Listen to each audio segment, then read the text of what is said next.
Good morning and welcome to Gridbusters. So today what I want to do is give you a very quick update on the progress of the plant room. So on Friday, what we actually did was we finished getting everything ready for the concreting, which is actually happening today. So the first thing which we did was we compacted down all of the kind of rubble that was on the floor after drilling up all the bricks that were on the floor. And then we put some sand down, used a whacker machine to level everything off and compact everything. Dave and I actually had to go to a hire shop in town and hire the machine. And then what we did was we put down a thick layer of insulation. Actually, well, the next thing we did actually was we put a damp-proof course down, like a big plastic sheet, and then we put down the insulation. But let's go and have a look. So here we go. I've actually had to cut a little bit off the bottom of the door here. I cut about, oh, wait, you can see how much I've cut there. But yeah, cut quite a lot off the bottom of the door, because when we do the concreting, it's going to be, the floor is going to be much higher. We're not keeping this door, but I wanted to leave this door in situ because when we're doing the concreting, what I didn't want to happen, I didn't want cats coming in. So yeah, so here is the plant room so far. So on Friday, we put down the damp-proof course, which is the black plastic you can see all the way around the edge. It's just one sheet for this 20, I think it's almost 25 square meters, this room. Yeah, it's 25 square meter room. And we've got one single sheet, which is fantastic, so there's no joins. And then underneath the plastic is sand, which has been compacted. And then on top of the black plastic sheet, we put this rather thick insulation. And this isn't very expensive, this stuff. It's really good stuff. So you can see, here we go. It's tongue and groove. So it all just slots together. Very, very easy.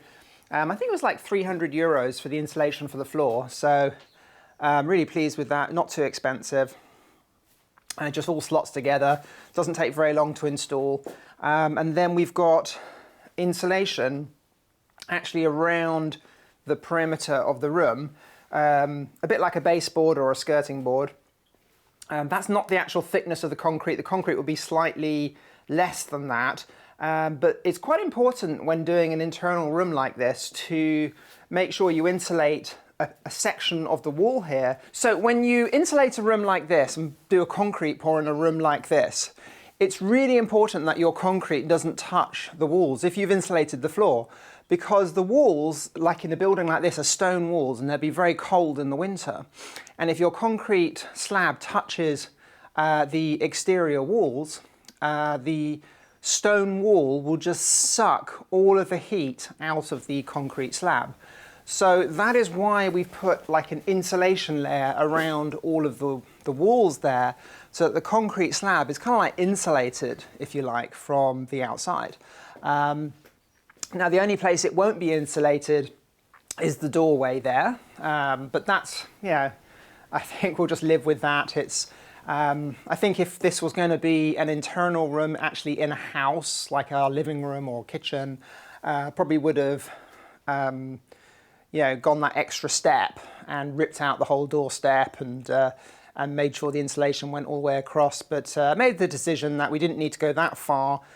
This is just a plant room after all. But saying that, putting the insulation all the way around the edge will make a huge difference in the heating of this room.